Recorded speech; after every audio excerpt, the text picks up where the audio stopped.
Bueno, en el tema 4 vamos a ver la diferencia entre ecología y ecologismo, estudiando primero lo que es la ecología y después lo que es el ecologismo.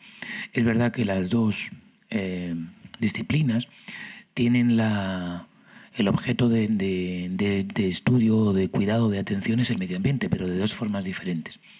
Así como la ecología va a ser la ciencia que estudia el medio ambiente, luego veremos lo que es, el ecologismo es un movimiento sociopolítico, sociocultural, que tiene como objeto la defensa del medio ambiente. ¿Vale? Los unos es conocer y es una ciencia, como vemos en el tema 1, con hipótesis, demostraciones, etcétera, y el otro es un movimiento social que puede tener más o menos razón o puede ser más o menos objetivo, pero siempre desde un punto de vista sociológico, no desde un punto de vista científico. Entonces, el primer apartado vamos a ver lo que es la ecología y qué son los ecosistemas. Luego vamos a ver cuáles son las relaciones que se establecen dentro de los ecosistemas, especialmente el apartado 3, lo que son las cadenas y las redes tróficas, es decir, quién se come a quién, básicamente. Y por último, ver un poquito lo que es el ecologismo y definir desarrollo sostenible, que es un concepto interesante. Entonces, lo primero es definir ecología. Ecología es, como os he dicho, es una ciencia, ¿vale? Es una ciencia que estudia, entre otras cosas, los seres vivos, por lo tanto será una rama de la biología. ¿Vale? Entonces es una rama de la biología que estudia las relaciones de los seres vivos con el entorno en el que viven, con el medio en el que viven. También se le llama biología de los ecosistemas. ¿Vale? Y para poder entender lo que es la biología de los ecosistemas tenemos que definir primero ecosistema.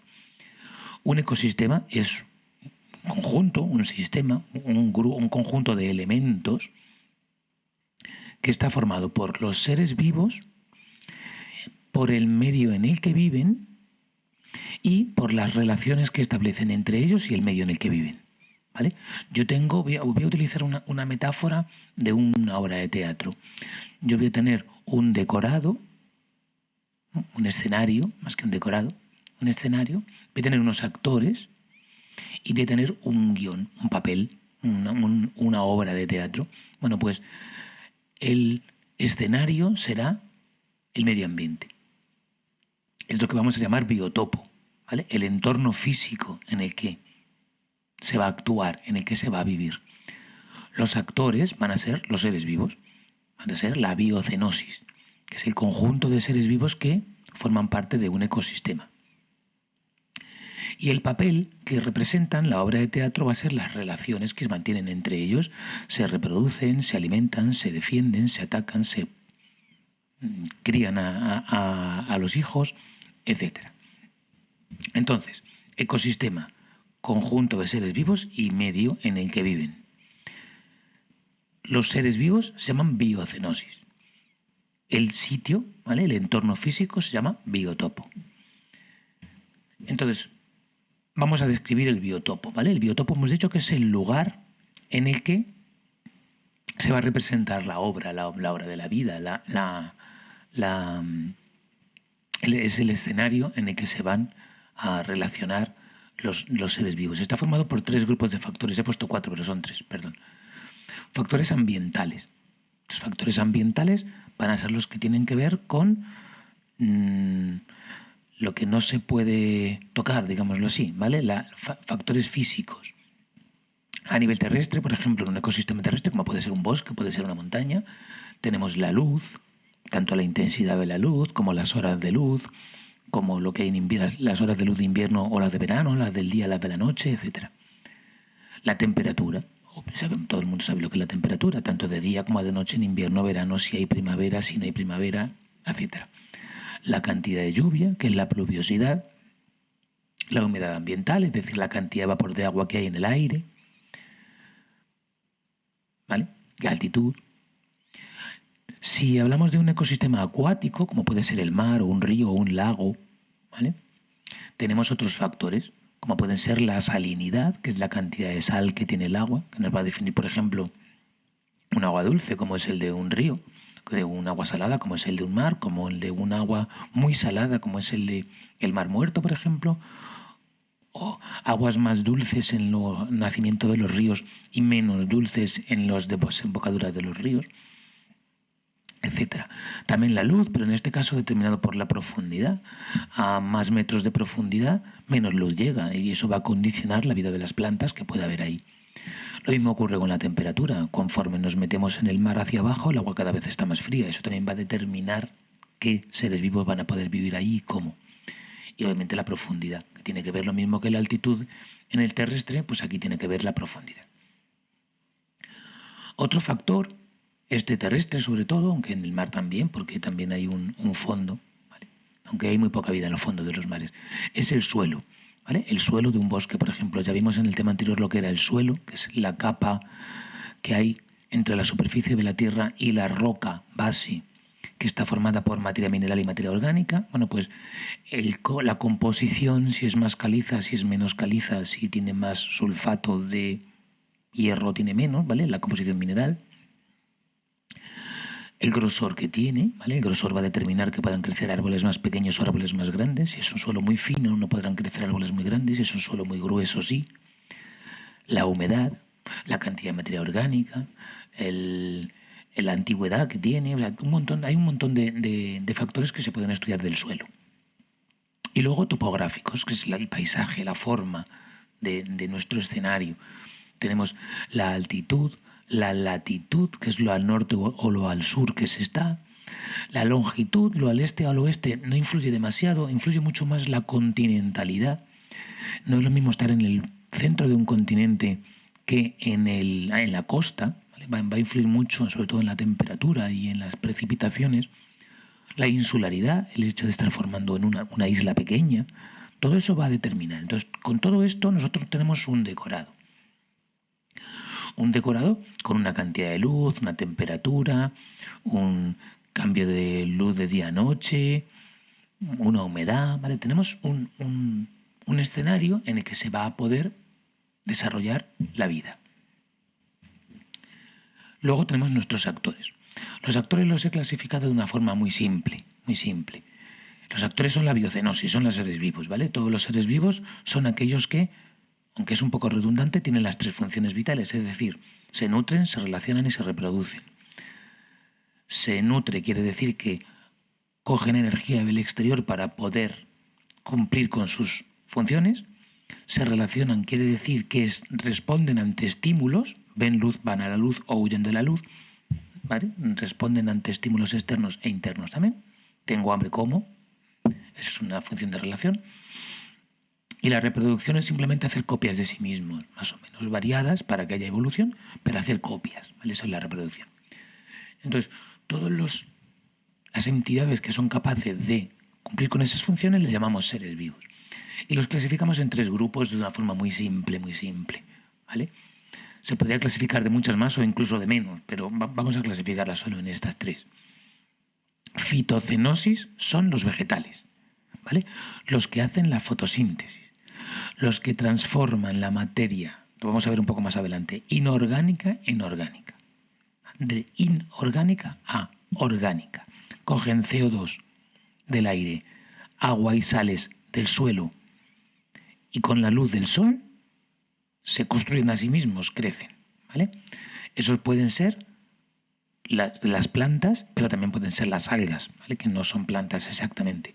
Los clasificamos de una forma muy simple en hierbas, si tienen básicamente una estructura lineal, son un tallo solo, ¿vale? Como el césped, por ejemplo, o el trigo. Plantas cuando tienen un tallo herbáceo, ¿vale? O sea, un tallo no leñoso, pero tienen ya ramitas y tal, como puede ser un diente de león, o como puede ser un diente de león podría ser todavía una hierba. Un geranio, por ejemplo. Un arbusto cuando tiene un tallo leñoso, pero muchos tallos sin ninguno principal, como pueden ser por los setos con los que se adornan las calles, por ejemplo. Un rosal es un arbusto. O un árbol, cuando ya hay un tallo principal leñoso y ya tiene una vida de bastantes años. La zoocenosis van a ser los animales, ¿vale? Los animales son aquellos que no son capaces de fabricar sus propios nutrientes, sino que los tienen que conseguir comiéndose a otros, ¿vale? Según a quién se coman, los vamos a clasificar de una forma también muy sencillita. Herbívoros si comen hierba, carnívoros si comen carne. Carroñeros Si comen carne, pero la carne se la encuentran muerta, no la han cazado, ¿vale? Bueno, digamos que también comen carne, pero la comen de una forma especial. Muchos carnívoros son a la vez carroñeros, no hay exclusividad. No está puesto ahí, pero todos lo conocéis, omnívoros. El omnívoro es el que come lo que le pongan delante, lo mismo le da que comer hierba que comer carne. Nosotros somos omnívoros, nos comemos una lechuga y nos comemos un animal, no tenemos ningún problema. Y luego llamamos microcenosis a los seres vivos microscópicos.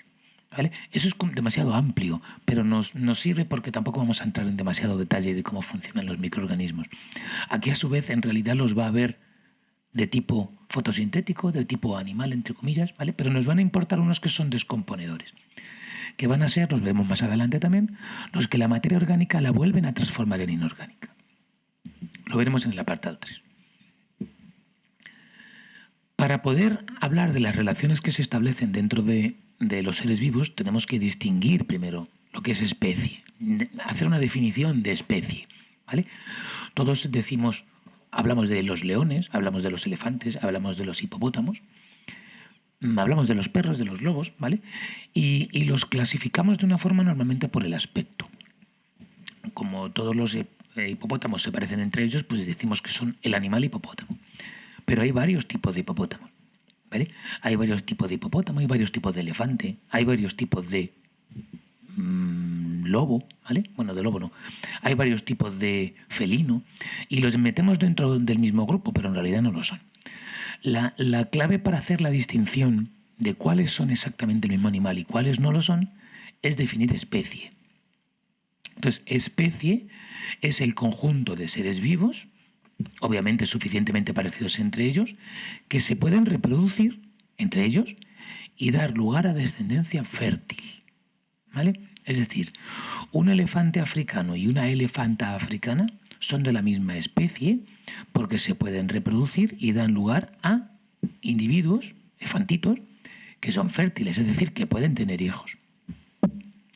Sin embargo, hay veces que hay animales que son muy parecidos físicamente y evolutivamente, muy parecidos, que se reproducen entre ellos pero dan lugar a descendencia estéril, es decir, que no puede tener hijos, ¿vale? Y a ese descendente se le llama descendiente, no descendente, se le llama híbrido, ¿vale? Tenemos el ejemplo de la mula. La mula es la hija de un burro y una yegua, ¿vale? Y es estéril. El budérgano es el hijo de un caballo y una burra, y también es estéril, con lo cual la mula y el budérgano son híbridos. Eso hace que el burro y el caballo no sean de la misma especie. El tigón, hijo de tigre y leona, o el ligre, hijo de león y tigresa, ¿vale? Son híbridos, porque león y tigre no son la misma especie. Aquí tenéis ejemplos de un ligre, un tigón, una mula y un budérgano, ¿vale? Son estériles. Yo no puedo cruzar ligres con ligres, ni mulas con mulas, ni budérganos con budérganos, ni nada. No puedo, no van a tener hijos además. Y porque son estériles. Por una parte tenemos lo que es especie, ¿vale? Ya os puse en clase en las mariquitas de 2 puntos y las mariquitas de 7 puntos no son las mismas, porque aunque a nuestros ojos no lo puedan parecer, entre ellas no se van a reproducir y si lo hicieran no tendrían descendencia fértil, porque son especies distintas, Adalia bipunctata y Adalia septepunctata, ¿vale? O sea, la Adalia, que es la mariquita de 2 puntos, o la septepunctata, que tiene 7 puntos. Hay mariquitas de 20, hay mariquitas con rayas, hay un montón que a nuestros ojos pueden parecernos lo mismo, pero son distintas especies por este criterio. Y luego tenemos el concepto de población. Población es el conjunto de seres de la misma especie, pero hemos tenido que definir primero especie, que viven en una misma región en un momento determinado, ¿vale? La población de Madrid, la población humana de Madrid, somos todos los habitantes de Madrid que vivimos ahora, no que han vivido siempre, ni que vivieron en el año 30, sino los que viven ahora, ¿vale? Esa es la población. Entonces voy a poder hablar de la población de leones de África, o de la población de leones de Kenia, o de la población de leones del parque de Masai Mara, ¿vale? Yo restringo la zona y hago poblaciones, grupos que viven juntos, ¿vale? Normalmente hablamos de grupos que viven juntos.